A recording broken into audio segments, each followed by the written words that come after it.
Penggemar serial fantasi Game of Thrones kembali terpaku pada layar TV setiap pekan dengan serial prequel House of the Dragon di HBO, yang kembali diangkat dari seri novel yang ditulis George R.R. Martin.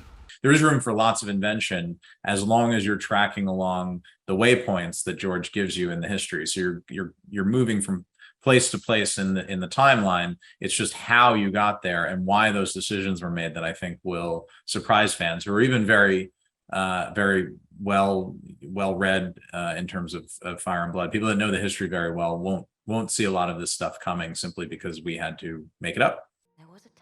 Sementara Amazon Prime Video juga meluncurkan The Lord of the Rings of Power, juga mengisahkan era sebelum pertempuran yang diangkat dalam trilogi film layar lebar arahan Peter Jackson. Para penulis naskah berupaya mempertahankan semangat optimisme pengarang 3 novel Lord of the Rings, J.R.R. Tolkien. A lot of people who were writing at his time out of World War I, we talk about the Lost Generation, Hemingway and Ezra Pound and all this stuff. T.S. Eliot and it's the wasteland. It's the darkest aspects of human nature that World War I and this period of fragmentation has illuminated. But Tolkien wasn't doing that. He was doing a fairy story. He was telling you that in the darkest deep of Mordor, in his wasteland, friendship could win the day and good could triumph over evil. Optimisme bahwa tokoh sekecil apapun asal memegang teguh kebenaran bakal bisa mengalahkan kejahatan juga menjadi daya tarik karya Tolkien, seperti dituturkan mereka yang menghadiri acara nonton bareng Rings of Power di San Francisco.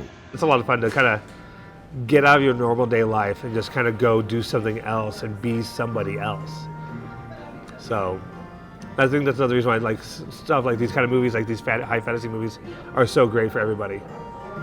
Because it allows you to kind of go live vicariously through these characters. I've read all the books, including the Silmarillion, Beren and Luthien, the Unfinished Tales, Morgul's Ring, so I know quite a bit about the Legendarium. Meski sering dibandingkan bahkan diadu, mereka yang terlibat House of the Dragon dan The Rings of Power tak melihat ada persaingan karena masing-masing serial memiliki penonton setia sendiri.